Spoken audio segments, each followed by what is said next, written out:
Welcome, listeners, to www.IronRadio.org, the website and podcast for all things strength sports and sports nutrition. With your hosts, Lonnie Lowery. Remember, Phil is like a gnarled old oak tree held together with scar tissue and bone spurs. Rob Fortney. And I'm telling you, the pain that I would suffer was beyond excruciating. And Phil Stevens. Do it, Rob. You'll kill all those nerves. Thanks for listening. Welcome, IronRadio.org listeners. This is Lonnie Lowery. I'm an exercise physiology and sports nutrition professor of about 15 years, and I'm a former competitive bodybuilder. Hey, this is Dr. Mike T. Nelson, the owner of Extreme Human Performance. I did the certification for Eat to Perform, trained clients online, instructor for Globe University, a bunch of other cool stuff coming up, and I'm in South Padre, Texas, where there is no freaking wind to kiteboard. So that's becoming like a hot spot for you, huh?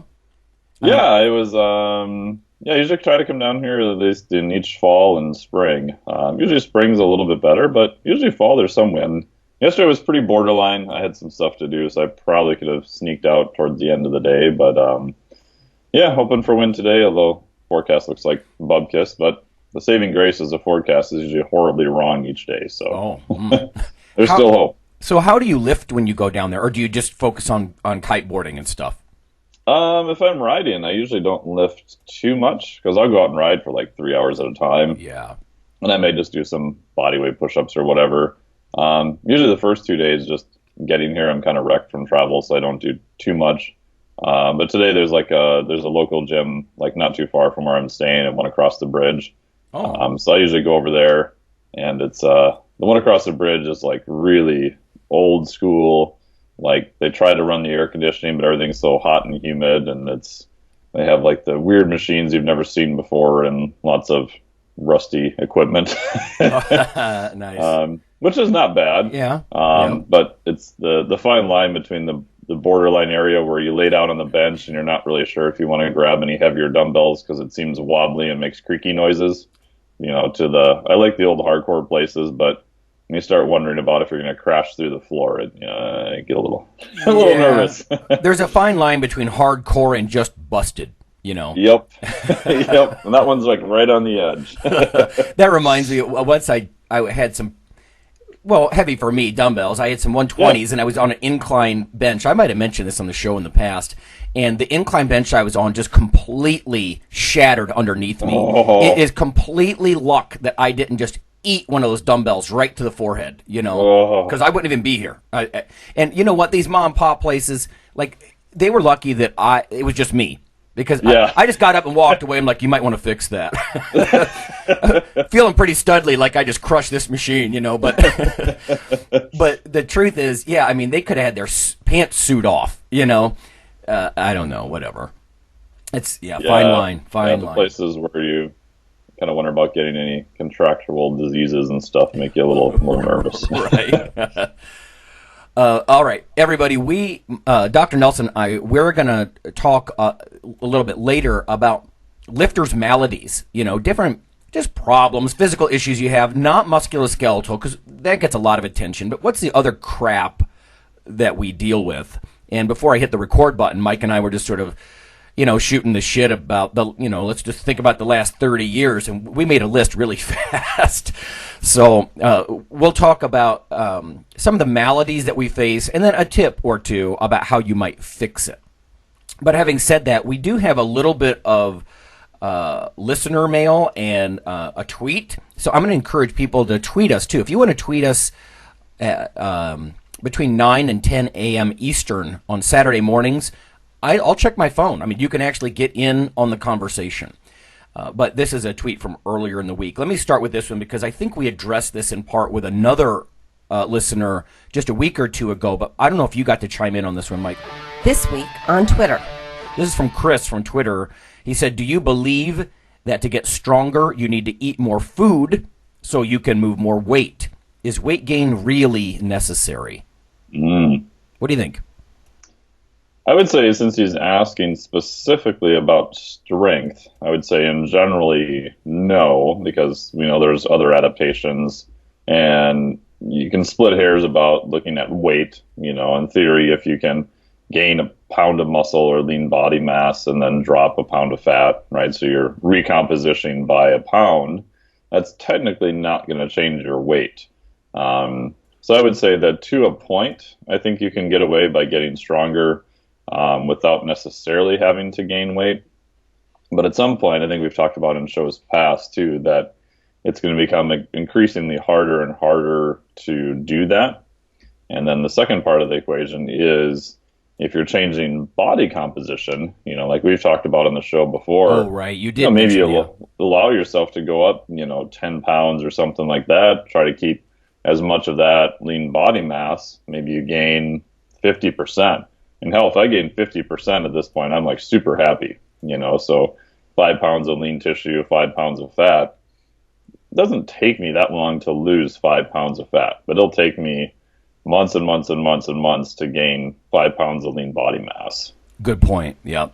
When I look at this, I actually think about some of the metabolic issues too, and I don't think I brought this up last time, but yes, mass moves mass, as Phil will say, and like you said, yeah, you got 5 pounds more mass. You should be, muscle mass in this case, you should be stronger, and moving heavier weights should facilitate further gains, you would think. Hence the whole bulking idea, I think. Mm-hmm. But metabolically, all that extra food is going to ensure that you have nice, full muscles, bristling with glycogen and water and hydrated, full glycogen sorts of muscle tissue, and anabolic hormones are encouraged with the extra intake. And so I think there's hormonal and sort of substrate, like carb storage issues that play in your favor too. And you may not have that if you're trying to keep your weight down while you get stronger, because you're not going to be super compensated and loaded with glycogen and, and things like that. So. Yeah, and I just find by having an excess of food, it's easier to manage stress. In general with, people that I have that are, cutting back, or even a handful of physique competitors I worked with, everybody knows that as you get lower and lower, Lonnie, from doing shows, that your stress just goes higher and higher because you're trying to train around the same. Well, at some point you have to scale volume back, but you're just doing it on dramatically less fuel that's coming in. So that in and of itself can be a stressor, where if you remove that, now you can use, food and, like you said, hormonal things like insulin, things of that nature to kind of counteract some of the stress, either from your lifestyle or just from the training itself. Right. Even testosterone to a small extent. I've seen some really interesting studies in wrestlers and, different power sports where if they don't eat enough, their luteinizing hormone starts to fall. And listeners, if you're not familiar, if your LH falls, your testosterone levels eventually ebb a little. So you got to eat even on the androgen side of things, at least to a mild extent. So, and I think that's why, we talk about weight gain leading to strength, because there's a metabolic, there's hormonal, and they're just simple physics reasons that help. It's not, like you said, Mike, it's not impossible. And now that I'm remembering this, you did mention about like cross-sectional area of a muscle. There are some things that you could do. Even the pennation of a muscle, the angle of the muscle fibers, as it hypertrophies, will change a little and aid strength. So if you're not going to gain weight, it's just a little bit harder row to hoe kind of thing. But, there it is. Yeah, and one thing I'm looking into, this is actually from talking to a researcher, is the whole cross-sectional area versus strength. So he's going to send me a couple studies. I'm going to pull up a bunch more, but his opinion was that the cross-sectional area may not be as related to strength as we believe. So I'm still in the process of trying to check into that a little bit more. So I may have some different thoughts in a couple months, but it's kind of classically been assumed that a bigger muscle is a stronger muscle, but I'm not so sure that's as linearly tightly related as we think. And Good there's call. Probably a massive variability in that too. Right. I agree with that. Like, mass does move mass, but I have seen smaller people that are strong as hell, and you're like, how do they do that? Like some of the power lifters in the back room of the gym. I've touched on this before, but I'm thinking about one individual in particular. He's very thin, borderline waif. And I'll see him do a couple of reps with 405, and I'm like, in the squat. I'm like, what? Nice. How did you do that? Yeah. So yeah, and you can't see like mechanical factors like attachment points and things of that nature True. too when you're looking at one individual to the next. Right. That's right. That's right. Some people their tendons just insert so distally on the joint that it just gives them more strength. Yeah. Yeah, and if you do the math on that, a very small difference there in terms of attachment point because of the mechanical advantage makes a massive difference to the amount of weight you can lift. When I teach strength and conditioning, I show it's from the NSCA textbook, the Bailey and Earl one. Yeah, I don't know if I'm pronouncing their names right, but yeah, it actually calculates, it shows you a little bit there about how you might lose a little bit of speed or, like radial, like angular velocity, but you gain so much strength with just small, like a half a centimeter or a centimeter change, of the tendon inserting further down the joint. Yeah, it's interesting stuff. What else do we have here?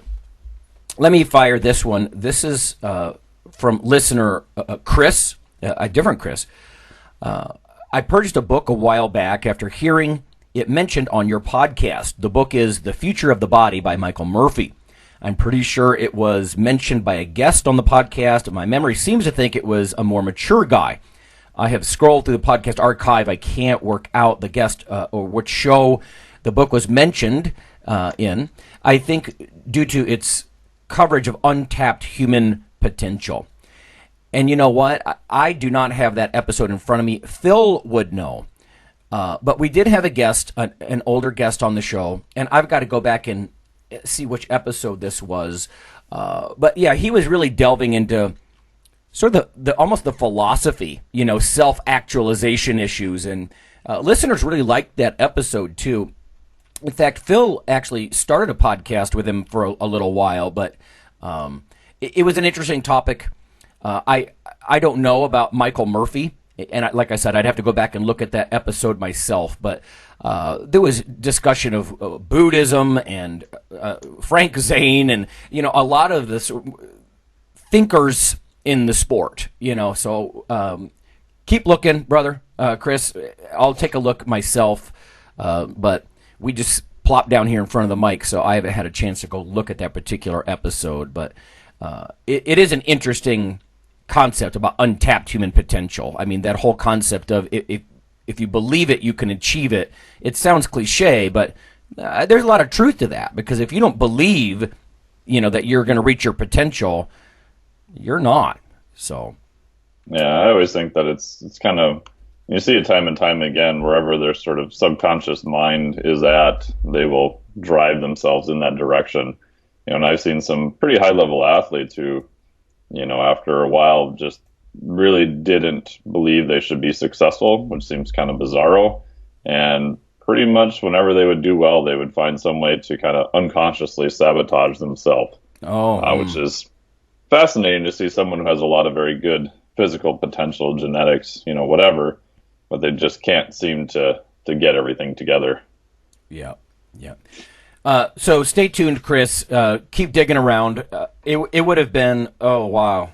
We've done the show for so long. I hesitate to even say a year or two ago, because that doesn't narrow it down very much. Gosh, yeah, because we're like 8 years deep into this, so I'd have to go look at that one myself. But it's a good topic, and probably something we should bring up some more. I've always wanted to bring in more sports psych stuff. But Mike, now, you have an email from a listener, I believe, about strength training for rehab, or? Yeah, this is from Ryan. It says, "Hey, Rob, rest of the IronRadio team. My mother is going into surgery in a month or two for an anterior hip replacement, and I was wondering what your opinions are on using strength training as a rehabilitation tool. I'll be the first to admit that I'm in no way qualified to make medical recommendations, but I'm also not shy about showing research papers to a doctor or a physical therapist. Do you have any information on this subject? I have been able to find information about rapid recovery post-op, but the article, and she's got a link here, focused mostly on walking. This is certainly good, but my thoughts turn to future injury prevention through strength training. I found plenty of other articles on strength training after cardiovascular surgeries and the improvement of daily life in the elderly. Yet post-op studies seem to be lacking. I'm not trying to make my mom into a powerlifter. I just like to help her walk easily and keep walking easily as long as I can. Any thoughts, articles, or discussions would be appreciated. This would be a good one for Phil.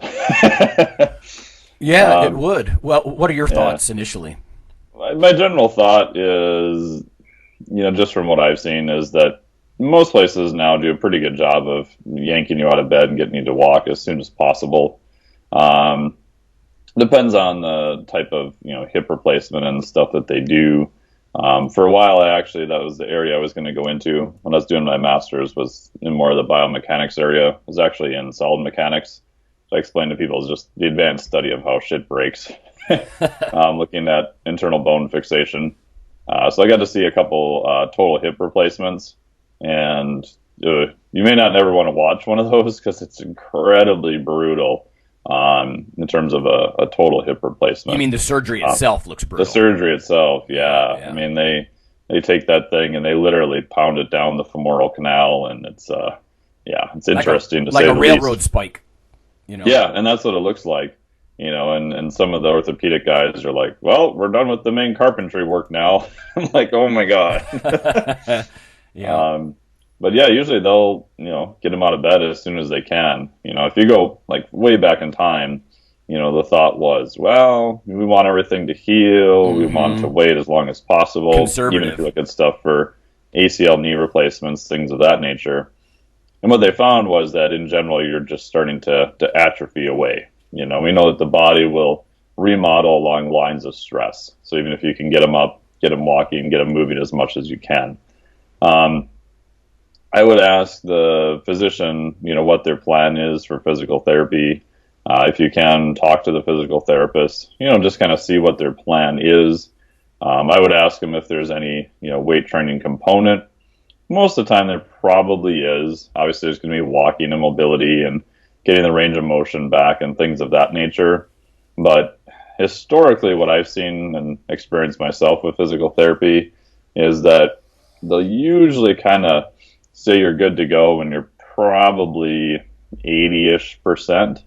And for some people that may be good enough. My bias is to try to get back to 100% as close as you can, even if someone is a little bit older, just because we know that that's going to start to, with age, everything is going to kind of degrade. So I would ask them about, how do they determine, she's back to where she should be? Is there anything else they can do beyond that? And then I'd also ask them if she's, ahead of schedule with where she's progressing. Is it kind of a time-based thing where they have X amount of time only? Or is it kind of more of an outcome-based type thing? Because I had, years ago when I tore up my right ankle snowboarding, luckily I knew the physical therapist. So I went in, and they just, for insurance reasons, and that's unfortunately what mostly governs it, they just measured range of motion. And I started the therapy early because I paid her cash to go to her house to do it before I could get into her clinic. And literally within like 2 weeks, you're like, well, your range of motion says you're good enough. I'm like, it still kind of feels like a partially moving club.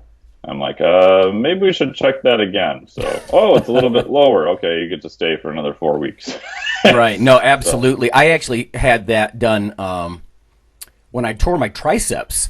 They're like, oh, well, it's limited time frame, right? Because that was a tear. Yep. And of course, you only have about 10 days to 2 weeks before the scar tissue just ruins the ability to get in there and repair it really well. And they're like, I don't know, maybe you can just let it scar it down. You'll have like 80% function, 60 to 80%. And I'm just like blanching, like aghast. What? No, repair it. I wanted some staples. I want something anchoring that baby down. Just let it retract and scar down. But you're right. The performance demands for the Gen Pop, they're okay with people just mostly recovering, whether it be after surgery or a tear like that. And for most of us, that's not acceptable. Yeah. And so even with like the same thing with the ankle, even once I stayed longer and it was good, it still took me on my own. And granted, back then I didn't really know what I was doing and should have consulted with someone, but it still took me another 9 months to get back to close to 100%. And I did see another physical therapist, and he was basically like, oh, yeah, for what you did, you'll probably have osteoarthritis in a year, and you'll probably never get full mobility back. And I'm like, whoa, Nice way of pissing on my leg and telling me it's raining. Right? No doubt. It's so matter of fact, Yeah, and he was technically correct by most of the studies that you look at, because most people just never do anything with it again. So, Right, yeah. yeah. My thoughts about this, and again, this is discounting the rare mom who is kick-ass, but Yeah. I think you got to be careful when you're dealing with your mom. If she's not, like we were mentioning earlier, eating plentifully and sort of in an anabolic state, and she may actually get some of the growth and repair may be a little slower than what you might expect for yourself. So we do have to be careful applying our standards. Timelines. To Gen Pop kinds of situations, so I'll just echo that. I will also say, along the lines, there are some orthopods who, they don't even want a physical therapist cranking on their repair right away. And other ones really do. And and Phil always scares me. He knows this. Like, he rehabs so aggressively because, he tore his bicep. He's back to like maximal curling within a matter of weeks, and that makes me cringe a little, but I think it depends on a person's hormonal state and their training status, and so you got to think about where your mom is, and hopefully a good physical therapist, especially one who's familiar with sports med, they will consider some of those things. But like you said, Mike, almost sadly, money and insurance dollars are going to dictate quite a bit of the rehab too. But you just don't want to interfere, I think, with the early stages of what's being done. It's more that secondary phase after the insurance money runs out that you're deciding, strength-wise, what can I do, with her to help her continue to make that last 20% repair, Yeah, and I'd say the other big thing too, and I won't name any names about big name facilities that I've worked with some people from in Minnesota, but they're usually really good at being hyper focused on the hip replacement and not the other side, right? So if you get your right hip done, they're very hyper focused, and for good reason, right? You want to get that back to function, you want to get it back up to speed. But because we know you use both legs and your whole body when you walk, a lot of times you will have pretty massive compensations in other parts of the body, and especially on the opposite side, that they usually never pay attention to. So I'm always biased to more sort of branches of physical therapy that look more, get that hip back up to as high function as we can, but let's not forget that it's attached to the rest of the body. Because I've seen on more than one occasion, people have come in where their left hip is all screwed up, or their left shoulder, or something else that, and I said, well, didn't they ever, look at that? And they're like, nope, they said it's not related. My right hip is perfect. I'm like, well, there's something you're going to go compensate. Back. There's something going on. Yeah. Okay. No, good stuff. Yeah. So that's the listener mail. Let's go ahead and go to break. Well, we're going to come back. We have quite a few things to talk about, different maladies that lifters suffer, and then some tips for the day on how you might consider fixing those bad boys.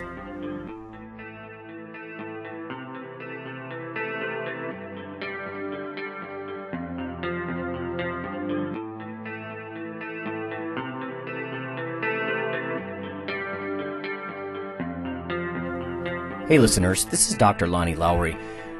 If you've ever had anyone critique you on your protein intake as part of your weightlifting lifestyle, oh, you poor meathead, all that extra protein is going to rot your kidneys or weaken your bones or dehydrate you or give you gout or who knows what.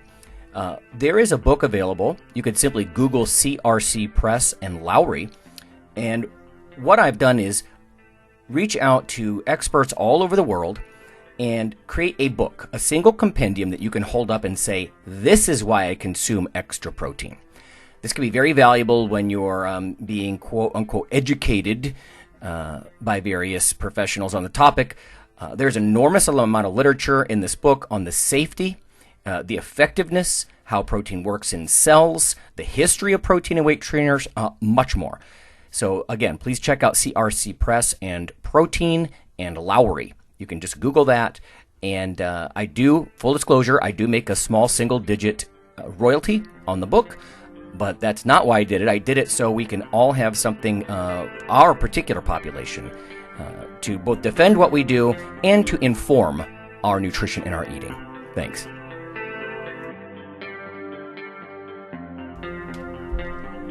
Fall and soon winter will be upon us. As the holidays approach and your thoughts turn to giving, please consider your friends here at IronRadio.org.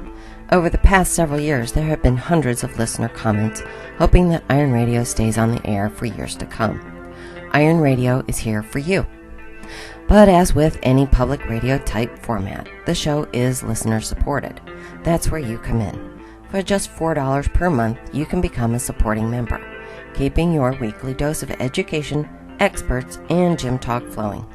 Just go to www.ironradio.org and click on the $4 monthly subscribe button near the bottom of the page, or click the donate button at the right of the page for a one-time donation. You are the Iron Brotherhood and Sisterhood. Thanks for helping to create a place for better internet programming for all strength and muscle sports. And happy holidays. Hi, this is Dr. Lonnie Lowery, and on behalf of Phil and Rob, I'd just like to let listeners know that if you love us or you hate us, we'd like you to leave a comment or perhaps vote for us on iTunes. It helps us out quite a bit on the popularity side of things. You can also follow Dr. Lowery, me, on Twitter. It's Lawnman7 on Twitter if you want to do that. We also have a Facebook page, the Iron Radio listeners page. So whether it's leaving a comment or voting for us or following us on Twitter or Facebook, that would be fantastic. Also, occasionally Rob or myself will write an article for another website, and Phil will as well. So lots of ways to interact, follow us in other media, and vote for us and keep things going strong on Iron Radio. Thanks.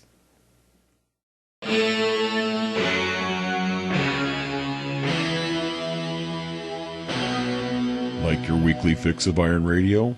In addition to being a popular institute on iTunes, we are also on email. Simply go to www.ironradio.org and sign up for the voluntary email. You'll get a once per week email, no more. That's little more than the show notes and a link to the audio. So go for it.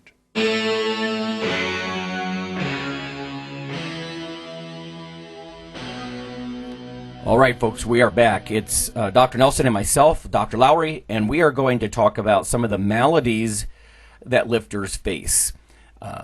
This may have been something we tangentially touched upon in past episodes long ago, but there's a long list of things that we can talk about that are the dark side of kind of lifting. And again, not just the kind of surgical repair or musculoskeletal problem like we just touched on, actually, but the other stuff.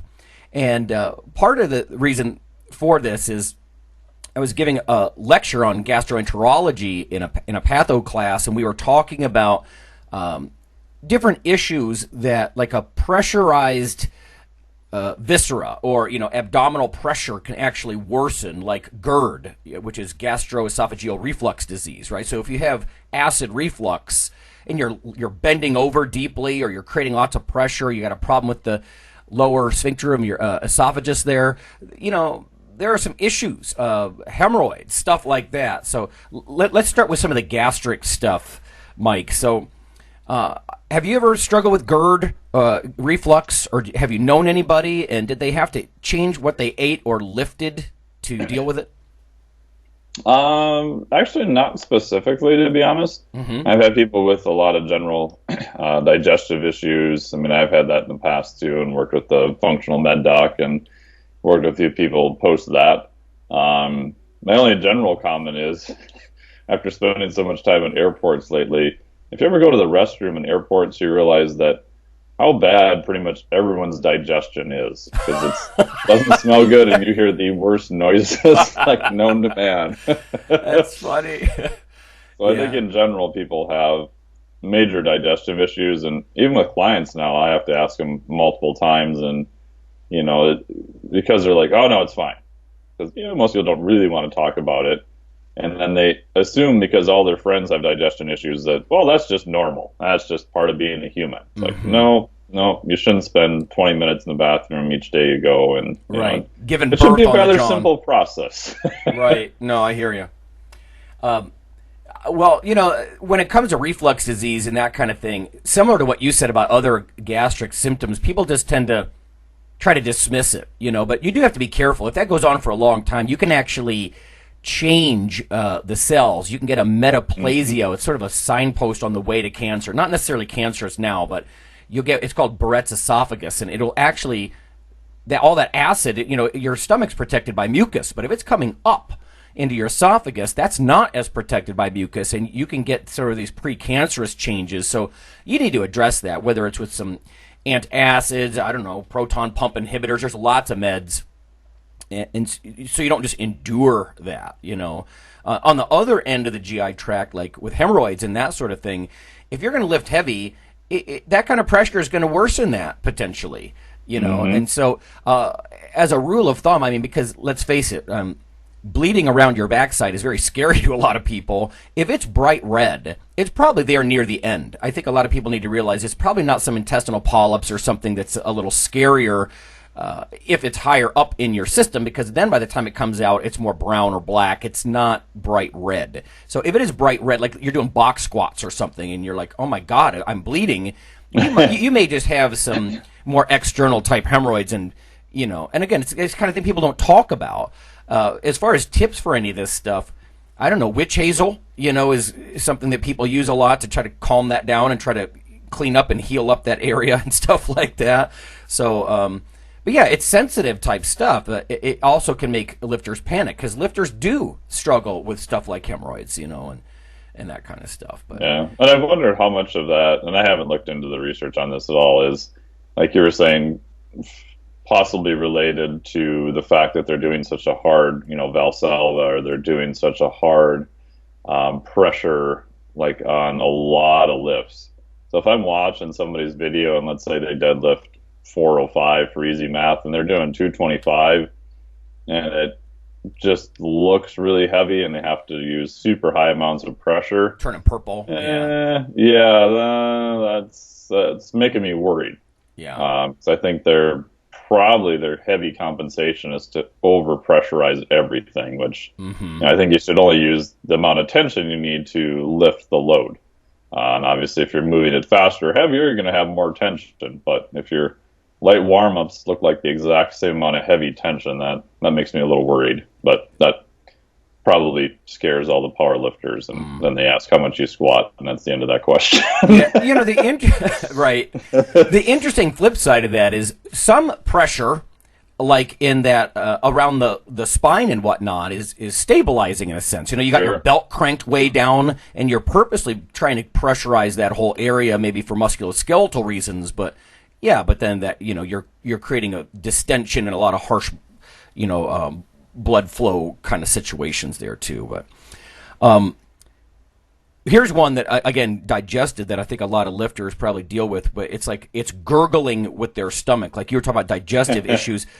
So what would you suggest to someone if they're always, maybe they're taking a lot of protein powders, creatine, whatever, is there something they can do, or even fish oils with the burps and stuff? Do you have any tips for what people might do with dealing with that? Maybe they're over concentrating their shakes, or I don't know. Yeah, so a couple things. With fish oil, usually I will have them, if it's capsules, put them in the freezer. Sometimes that seems to help. I usually have them, will change the brand or drop the dose. Usually that helps. And sometimes people just don't tolerate fish oil very well. True. But I haven't found that to be true. Usually it's a brand or dose-related issue. Well, some people, I think, get the burps worse, There are those enteric-coated ones that are supposed to not dissolve as quickly until they're down into your intestines, right? So. Yeah, and then I'm a big fan of doing dietary rotations on people that have weird digestion stuff. So if they've got a whole bunch of digestion things and they just feel kind of achy and they've got other stuff going on, in worst case, I may actually have them do like an elimination diet where they're eating just basically protein, meat, not really any dairy, not really any gluten, trying to eliminate as much of the things as possible. Common offenders, yeah. Yep, common offenders, possibly nightshades if you want to go really far.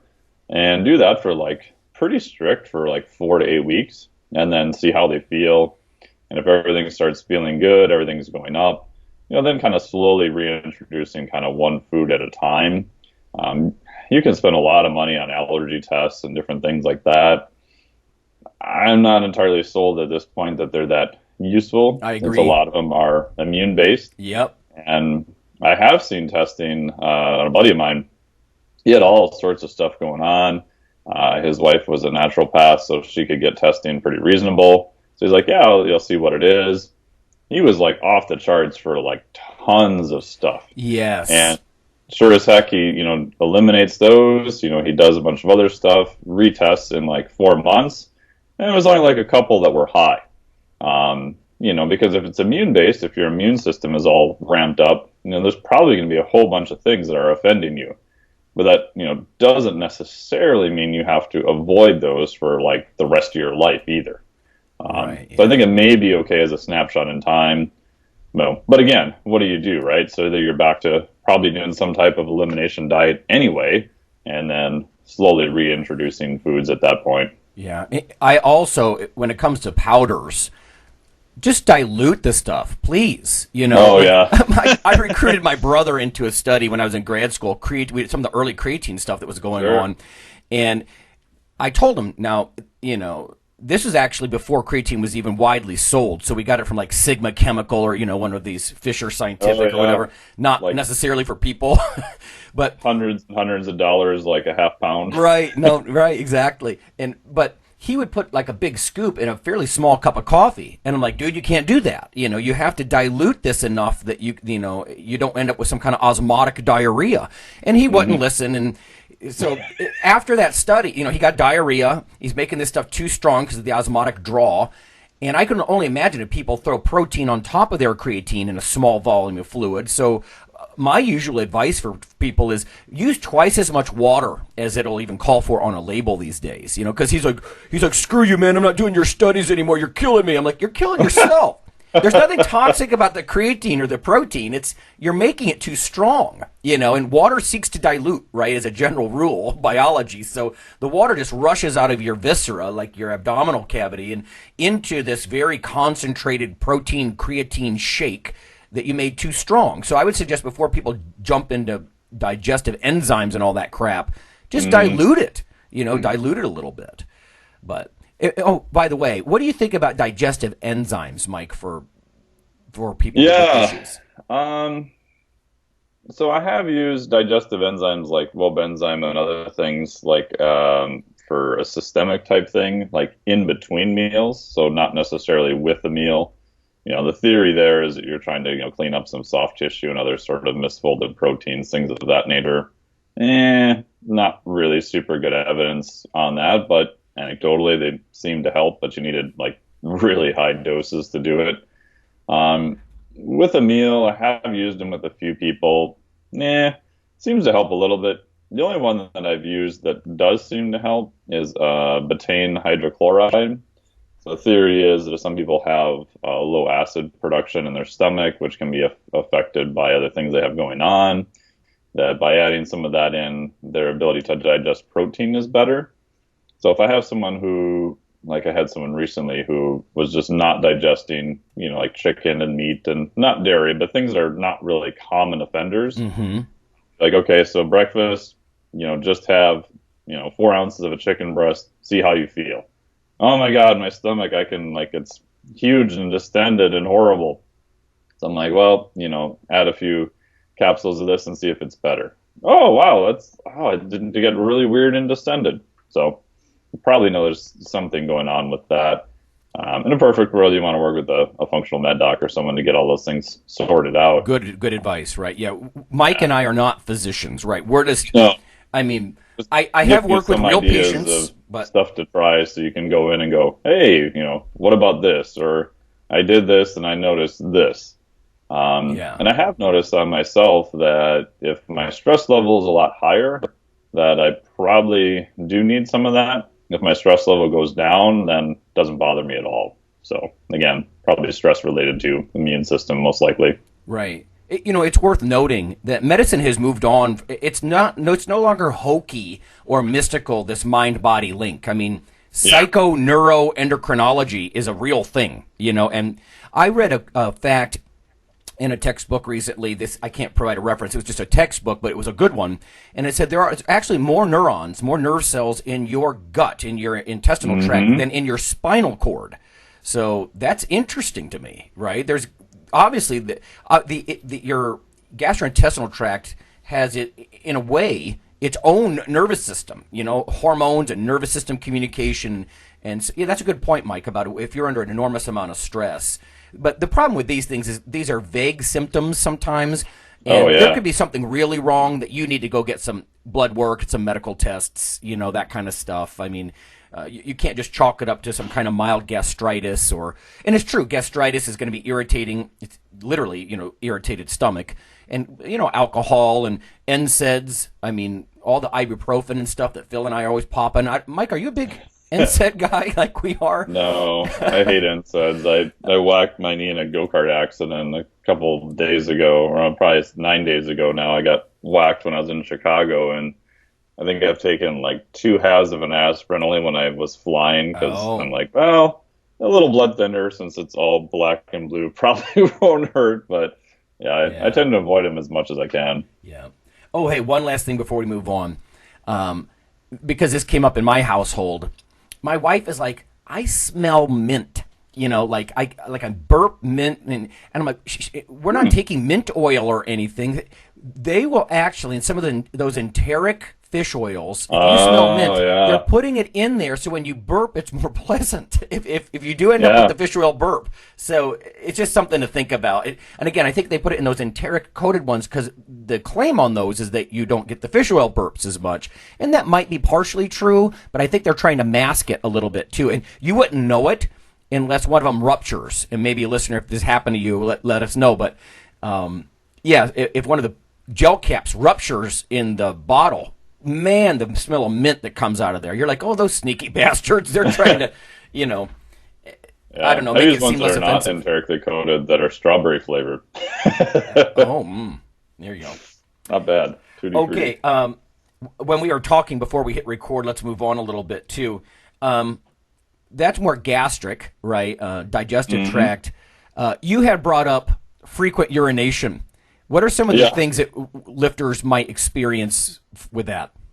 Yeah, the simple one is, and this has happened to me and it's happened to people I work with too, especially online, is that you'll drop their carbohydrates pretty low, maybe like on an off day, and they're used to pretty high carbohydrate amount. Or if people try to do a ketogenic diet and they're not sure exactly what they're doing, or even if they are pretty good with it, when you start losing a huge amount of glycogen, you start really massively dropping your carbohydrates, you will spend a lot of time running back and forth to the bathroom all of a sudden, which can be a little scary if you don't know what's going on. Yeah. So you're referring to like as you break down your glycogen stored with water, and so as you break down, you're shedding the extra water. You're just shedding a whole bunch of extra water at the same time too. So, and there's those diuretic effects if you're kind of doing a ketogenic type diet and your fats are super high, you've dropped your carbs to almost nothing, your proteins are kind of moderate, and why am I a lot of people aren't real good with managing fluids and electrolytes when they first start doing that either. So yeah, I can tell you something I experience a lot. I'm actually glad the bathroom to my office at the university is across the hall because I drink ready-to-drink protein drinks. Sometimes I'll just prepare some protein drinks before I go to work. But between that and the coffee that I consume, forget it. I mean, because both of these things will make you urinate more. Now, I need to be clear about this. Coffee and protein drinks don't dehydrate you. You hear, I still hear dietitians sometimes say that. Not all, but no, that's not the problem. Yes, you are peeing more, and you say, oh, how does that not dehydrate you? Well, because you have hormonal systems and thirst mechanisms in place. You're just going to go drink more fluids, But gosh, yes, I mean, the combination of coffee and protein will make you pee. When I used to collect urine samples, right, as part of like nitrogen balance studies or for all kinds of reasons, with people who use pre-workouts and that sort of stuff. We're looking at like metabolites of adrenaline in their pee and this and that. And the guys who consume extra protein, just on the protein side, by their diet records, they will easily double or triple the urine output. So an average person pees about 1,500 cc's a day. These guys are cranking out 3,000, 3,500, milliliters of pee a day. And I'm like, whoa. So, I mean, there's a very clear difference. I should also point out this does not stress or harm your kidneys. There's an old school thing that some dietitians and nurses and health educators will talk about, which is the Brenner hypothesis, which is if you ask your kidneys to filter more fluid, that somehow overworks them and hurts them. But no, it doesn't. That was a theory that's been largely debunked. Protein does not harm healthy kidneys. If you have high blood pressure and diabetes, you have some fundamental changes in the filtration apparatus in your kidneys. And I'm not going to go on about the glomerulus here, but you get changes. They thicken in different ways because of the sugary blood and the high pressures. Those people, might want to avoid lots of protein. But I'm talking about healthy lifters. If you're peeing a lot, again, it's worth getting checked because polydipsia, polyuria, as a physician will call it, that could be an indicator of diabetes and other things. Mm-hmm. But if you're chugging coffee and protein like me, then you're going to pee more. You're just going to pee more. And it's not going to, don't worry about dehydration as long as you drink according to thirst and that sort of thing. Now, I will say during a workout, thirst will lag behind need. But usually during the day, thirst is not a bad indicator. There's also prostate enlargement. So, if you're an older lifter or you're dabbling with androgens, then you could have a slightly enlarged prostate. Some stimulants will swell your prostate too, like ephedra. But usually that's a problem. That's a problem urinating, period, as opposed to peeing too much. So, there's also the kind of urinary stuff that I think is unique to lifters because, we're focusing on stuff, pre-workouts, supplements, coffee, and the protein. And let's not forget, too, coffee and protein shakes, it's amazing the volume of fluid you'll consume and not really think about it. I just drank a liter. I just drank almost 2 liters of coffee and protein. Well, just the volume is going to make you pee, not just the substance, So. Yeah, a good tip I got from Marie Spano, who's an RD. She was speaking also at the NSC event. I was speaking at a couple weeks ago. Yep.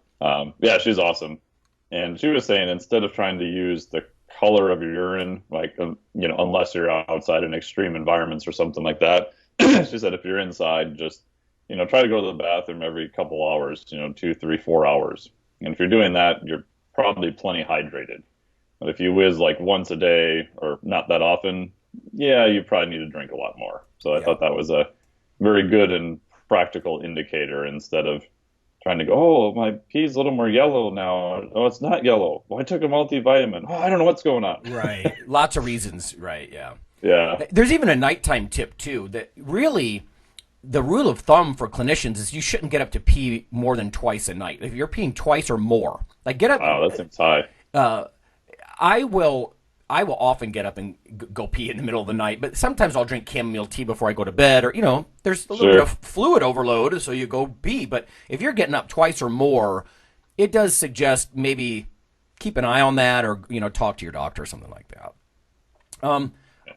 How about Mike? You had mentioned crushing fatigue or upper respiratory tract infections and things like that from overtraining. How about your thoughts on that? Yeah, so there's always a debate about is, overtraining syndrome or OTS a real thing? And yes, it is a real thing. Will most people ever really get to that? Probably not. You're not going to get to it by doing a half hour, even an hour a day, unless the rest of your life is just complete, utter, chaotic hell. But you can get to more of an overreaching state, probably, in my experience with athletes, sooner than people think. So overreaching and the difference between that and overtraining syndrome, if you use Dr. Bill Kramer's definition, they would say that you're probably in an overreached state if you take 2 weeks kind of off from training and you're kind of back to where you were before. If you're taking more than 2 weeks off and you still feel like you've been run over by a truck and you've got maybe sleep disturbances, you've got a bunch of other stuff going on, now depending upon your training load, you may be more into a overtraining syndrome type area. And the downside if you get overtraining syndrome is it's a real bugger to get out of. Yes, it's it is. Definitely a very a long process. It's not something that you're going to get rid of in a couple weeks. You know, you've talked to, some elite athletes I've talked to who've had this in the past. I mean, they've done very intelligent things, worked with very smart clinicians and everybody else, and they'll even tell you 3, 4, 5 years later, they still don't feel like they used to. There's not a lot of really good research on that either. But I like using heart rate variability, or you could even use resting heart rate each morning to keep an eye on where you're at. Obviously, training performance is a really big one. Yes. Going to the gym. I mean, how many people even ever write down any freaking thing that they did? It's like, how do you even know what you did last week? If your performance is trending down and you're not doing that on purpose, you're not trying to purposely overreach yourself, then you probably got something going on. The hard part with that too is you can't necessarily pay attention to the amount of fatigue you're generating, because you will feel like you're putting in quote unquote more work and you'll feel worse. So a lot of people are very much, fatigue seekers going to the gym instead of performance seekers. So even if I work with a few physique athletes, we always track their performance, because that's what's going to drive the adaptations that they want. And if I see that their HRV score is starting to tank, resting heart rate's going up, and their performance is starting to drop pretty heavily, now I know that we probably need to pull back. And some people, that may be 3, 4 weeks into a new program. Sometimes it's 7 weeks in. It's pretty variable. I need to put up on the homepage. For a while, I just put up a free, it's an Excel spreadsheet I had. It was based loosely on some work from researchers that look at overtraining. Kelman, Kenta is another. They have a fantastic book. I geeked out. I read it cover to cover, called Enhancing Recovery. And the spreadsheet tries to use like the RPE model. Like instead of perceiving how hard you're working out during exercise, it's like this past week, where was I on a 20 scale with my effort? And then you had to put things back with naps and meals and proactive things. I don't know, hot, cold contrast showers or massage. I know some of these things are a little more debatable, but the whole idea is you treat your body like a business, and you don't overspend. Yeah, right. Those fatigue seekers, they're overspending their resources.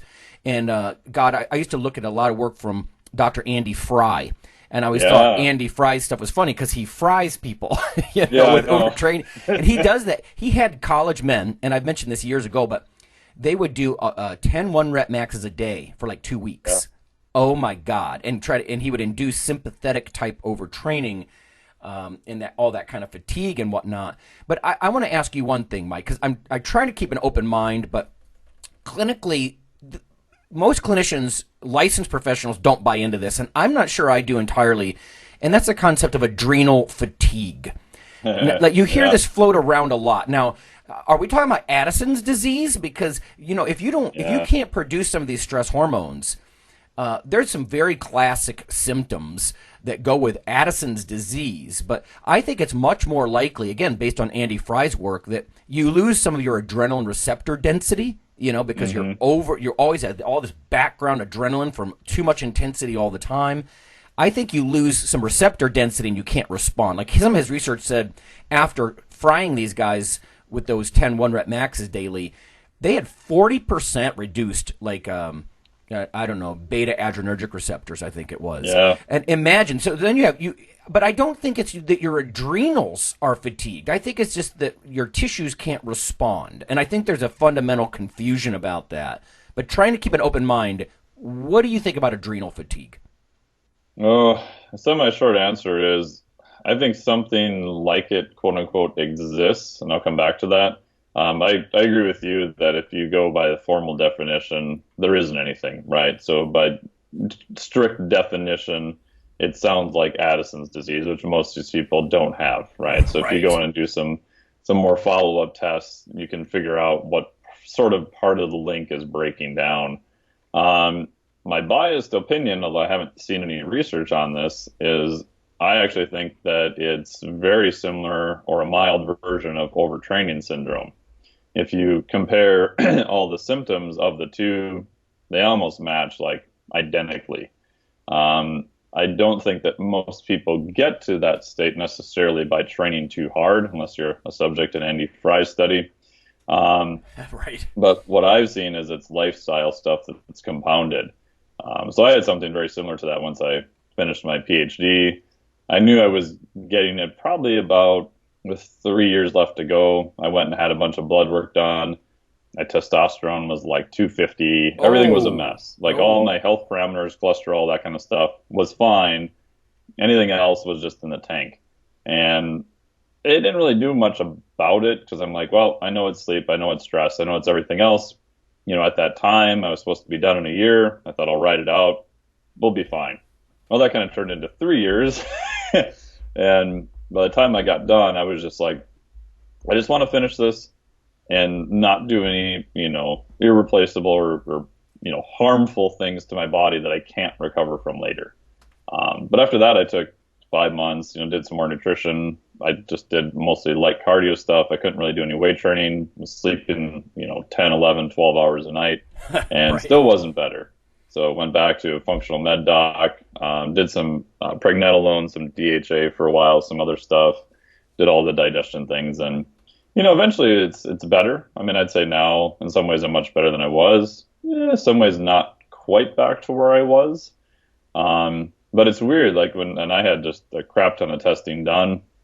There's not really one definitive test that will tell you that, right? And if you look at overtraining syndrome, there's not one definitive test you can say, oh, boom, you have overtraining syndrome. So I think it falls in that sort of, multi-system type thing. And that's what makes it harder too. And I think it's just human nature that when we have those type of symptoms, which again could be, everything from whatever insert disease here, they all overlap. But you want to have that name. You want to sort of identify with something because that kind of gives you control back. Yeah. So I think that's kind of why the name and those types of things have kind of hung around. But my bias is that I think it's kind of a milder version of like an overtraining syndrome, Right. but more lifestyle related, less training. Yeah, some of the same researchers that I mentioned, Kelman, Kenta, Fry, there's definitions in the literature that overtraining syndrome, and that's, by the way, why I started that Excel file. I mean, I had like cold sores. I was crushed. I mean, mono-like symptoms, like crushed on the couch. And some of the definitions in the literature say even 8 weeks of complete abstinence from training doesn't fix it. That's hardcore. Your immune system tanks because you're not making like immunoglobulin A. You start getting upper respiratory tract. I was getting head sick. colds constantly, and I was at first at the time I was working in a gym, and you're cleaning bathrooms and stuff, and that'll make you sick, or just exposure. But yeah, you have no defenses, and so that stuff can get very serious, and it's really hard to correct. I mean, it's not an easy answer to say just sleep it off, or there's even some really wacky gurus that say there's no such thing as overtraining, it's just undereating. That's not correct. That's insane. There are time issues, and I measured like 18 different variables in my dissertation with some of these recovery things, and white cell count, and like you said, depressed sex hormones, elevated cortisol. There's lots of things that are part of this. Depressed glycogen stores. I mean, there's all kinds of stuff. And I like what you said a lot. There is no one variable that says I am overtrained. You could do a biopsy or a blood draw and say, oh, look, glutamine is way down, because that's pretty common. But again, there's, how you said people like to put a name on it. I think people also like to put a single mechanism on it. Keith Miller was talking about that at the conference, right? About we want to say that, boom, endorphins give you the runner's high. Well, it's way more complicated than that. Or, boom, adrenal fatigue. You can't make adrenaline. That's why you feel like crap. But wow, it's way more complicated than that, I think. So yeah, and I think at a base level, it's just the body. If you believe the body is survival based, which I do, it's just trying to protect itself, right? And I've seen people with their HRV just completely flip within a couple days, where they're really sympathetic, and that goes on for months and months, and then all of a sudden, within a couple days, they become extremely parasympathetically overtrained. Right, so now they report, I'm laying on the couch, I'm basically drooling on myself, I can't get up to do anything. Right, yeah. Right, and you look at their score and you go, wow, they're quote unquote extremely recovered. Well, their body is just whack their parasympathetic so high, rest and digest, that it's literally just shutting them down. It's like, hey, you stupid human, you've been doing all this stuff, creating more stress and stress. We're basically going to pull the string on your back and you're going to not do anything because we can't take it anymore. Right. Yeah, there's so many hormonal, like the endocrine system is so interrelated. I've even seen research with college women that if they undereat and overtrain for even a period of just like a week or two, they could start to have like a decrease in thyroid function. I mean, there's lots of things that's going to put you on your ass. And it's not just like, oh, my adrenals aren't making adrenaline, because I think that's a little silly, and that's one of the things I wish would go away in physique sports. There's so much talk about adrenal fatigue, but it's not as simple as your adrenal glands, by the way, which sit on top of your kidneys, everybody. That's also where your cortisol comes from, different parts of the gland. But yeah, it's not just you can't make the hormone, because that's probably not accurate. So yeah, and if you look at, like, and there's been a couple studies on this too, on physique competitors, and I've got some HRV on them too. Like post-show, and you know from doing shows, Lonnie, you're a wreck, right? And people think that they're going to go out and 6 months later do another show. It's like, no. Yeah, the guys that compete regularly, there were a couple of pro bodybuilders back in the heyday, and they would compete like 8 times a year. And I think people need to realize these guys have serious endocrine support. Oh, yeah. You know, they're on all kinds of gas and stuff that helps them recover. And no doubt, because Phil calls it Olympic flu.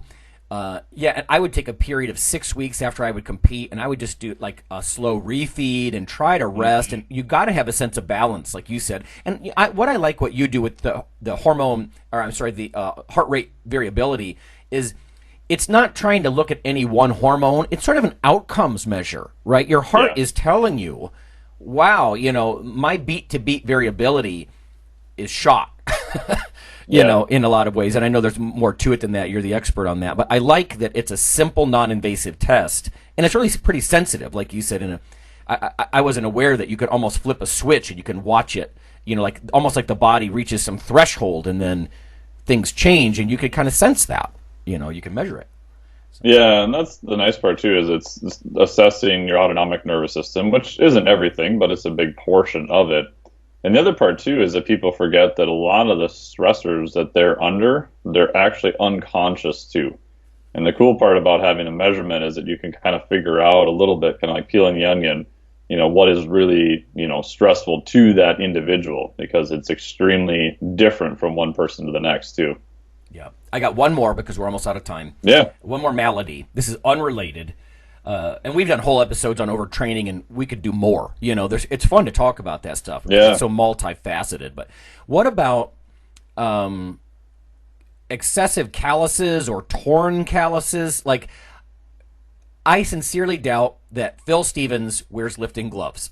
I would love to see it. I want to see a picture. As long as I've known him. I want to see him put some on, like on Instagram or Twitter or something. Here's how I do it.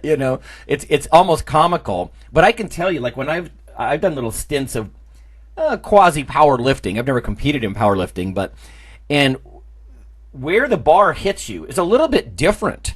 Like from my usual bodybuilding fare. I get these thick calluses along the base of my fingers. But then, like, it's more like in the dead palm of your hand sometimes, or like I'll rake the yard and I'll be like, oh my God, I have a blister. How can that possibly be? I have like barbells with hundreds of pounds on them. It's because it's in a slightly different area. But have you experienced that, or do you deal with clients that deal with that, and what do you tell them? Yeah, so I was a moron with this for a while. I did not do anything. Nobody told me any different. And I was doing deadlifts one day, and I ripped a huge callus off my pinky area. Ooh. And not just like I ripped it off. And, that is the most sensitive, once that's gone, the tissue under there is so sensitive. You can't get anything to stick to it. You can't get Band-Aids to stick. It just shuts you down, too, in the gym, doesn't it? It was horrible. I didn't think that it was really going to be that bad. And then, so once that finally healed, then I started doing a lot more kettlebell work at this time. And because of the repetitive nature of kettlebells, especially when you're learning, you're not very good at that, grip control of when to tighten, when to release. So I asked somebody then, and they're like, "Oh, you don't do anything for your calluses?" And I sent them a picture, and they're like, "Oh my God, man!" Like extra things sticking out of your hands. So Yeah. what I did then was, I still do now sometimes, is if you soak your hands, like you take a long hot Epsom bath or something, soak them. You can actually get like some callus cutters. They don't work the greatest, but they can kind of get a couple layers down, especially when you do it after they're wet. Dry your hands a little bit. And then I like using, they're hard to find. I broke the last one I've had for quite a while. It literally looks almost like a cheese grater. It's got a handle on it, and it's got very rough texture on it. I got to find another one, but I'll do that like after I shower. Just try to take some of the layers down a little bit. Don't they, I don't want to sound sexist, but don't women use files like that for like the rough heels and stuff like that, the cheese grater looking type things? Yeah. They've got some like pumice stones, and they've got some other stuff, and I found the more gnarly cheese grater looking thing it is, the better it works. And the last part on that too is that if you look where your calluses are, another part to check is actually your hand and finger strength. Right, so I'll check clients' calluses, and normally it's going to be pinky, and then as you come up, is going to be less and less. Because if you take your thumb and index together, that's much stronger than your thumb and your pinky together. So when you're losing, the calluses are actually from shear stress across the skin, so basically sliding something across it. So normally you've got more at your pinky side because your pinky is going to open up first. The bar is going to kind of rip through there. So we've been doing stuff with like pin strength and other specific finger strength, like open hand, like a plate curl. So you have your hand open, put your thumb on top, and then curl a plate with your hand actually open. And some specific strength like that, you can kind of help even just supportive grip stuff, right? So isometric holds, things of that nature. So if you can increase the strength in your grip, then that limits some of that shearing stress too, which can help quite a bit. No, that's good advice. I was always just bush league. I would take some toenail clippers and just go after them. I think Phil does that too. And so hard. Just kind of, just cut them off, man. I don't know.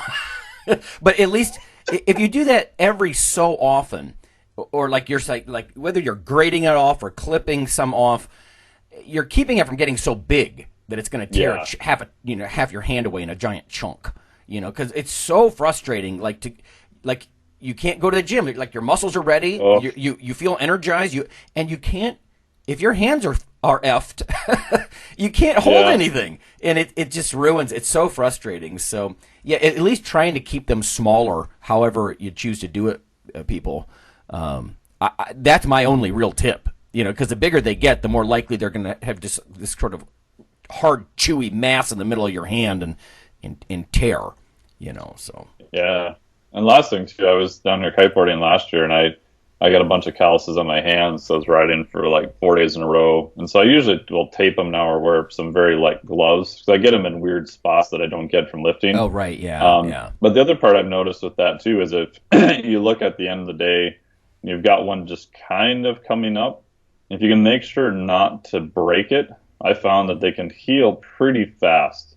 But if you've got that kind of blister that comes up and then you pop that or it breaks open and you've got that just, skin underneath that's uber sensitive now, man, that seems to take a long time to heal. Yeah. So even some days of just, if you're starting to get, weird blister somewhere which you haven't had it, if you can tape it or just keep the stress off it for a day or two, you're probably going to be okay. If you really push it and it kind of breaks open, then you're kind of screwed. That's a good call with the blisters, at least. Great. 'Cause I look at calluses as more of a positive adaptation in a lot of ways. Yeah. Blisters are you've overdone it.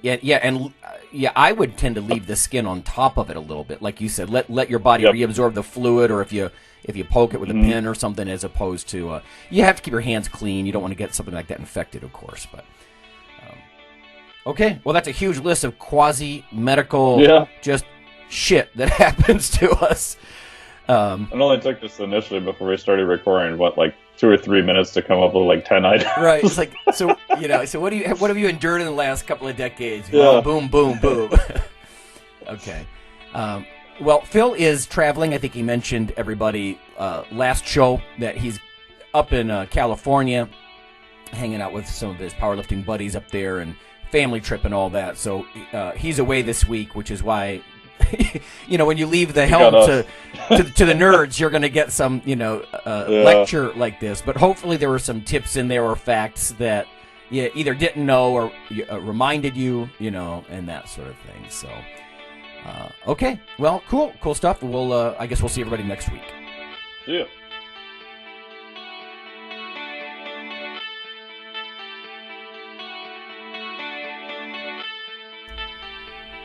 Hey listeners, have you seen the store at IronRadio.org? There are 3 halls in the store. One for Phil, one for Fortress, and one for myself, Dr. Lowery, and they're thematic. So you can go into our Halls of Iron store and choose based on your goal. If you need something to learn or read or something nutritional, you can look in my store, Lonnie's store. If you want something about injury prevention or competition, then take a look at Phil's Hall of Iron. And if you want something about motivation or daily training, Fortress's Hall has what you're looking for. There are some fun, heroic descriptors as you browse through the stores. We try to make it a little more fun than the average boring online store. And whether you're a novice lifter or someone more experienced, you can take heart that you're not wasting your time. The things that we put in each Hall of Iron are actually based on our own recommendations. Protein powders that we know to be good, knee sleeves, wraps of some kind, things that Fortress uses in his own training. The stuff you see, is good. This way you don't waste time.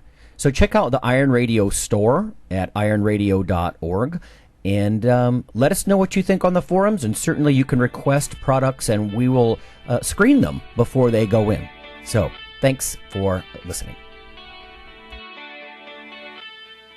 Iron Radio is accepting donations.